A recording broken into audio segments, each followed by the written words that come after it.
Do you know the story behind how Venkateshwara Swami came to Tirumala? This is a story that everyone should know, but very few do. Watch till the end because there is a twist. This story does not begin in Tirumala, it begins in Vaikunta. A sage named Bhrigu was sent to answer one question: who among the three gods is truly supreme? He went to Brahma, he went to Shiva. Neither acknowledged his presence. Bhrigu's anger grew. Then he reached Vishnu. Without a word, without a warning, he kicked Vishnu on the chest. That was not just Vishnu's body, it was a Vakshasthala, the place where goddess Lakshmi resides. And Vishnu said nothing. Instead, he apologized for hurting the sage's foot. Vishnu remained silent, but Lakshmi did not. She saw her place violated and silence where there should have been protection. Without saying a single word, Lakshmi left Vaikunta. And Vaikunta was no longer Vaikunta without her. So Vishnu left heaven. He came down to earth as Srinivasa and chose the Seshachalam hills. He did not rule, he did not teach. He only waited.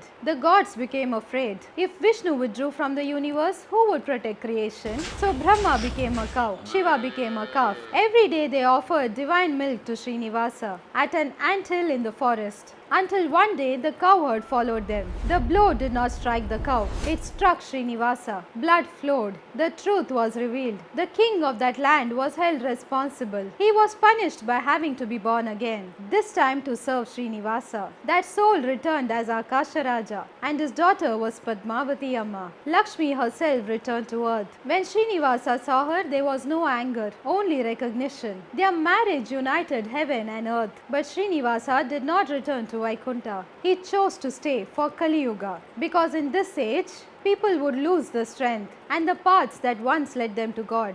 So he stayed within reach of ordinary people. But here is a twist. Srinivasa's marriage on earth had to be performed, and for that, wealth was required. But the loan was not taken because he lacked money. It was taken because a loan creates obligation. So he took a loan from Kubera. As long as that debt remains unpaid, he will not leave Tirumala. That is why devotees keep offering, not as charity, but as repayment, even today. If you enjoyed watching the story, comment Govinda Govinda. Follow me, the Temple Girl, to know real stories behind our ancient temples.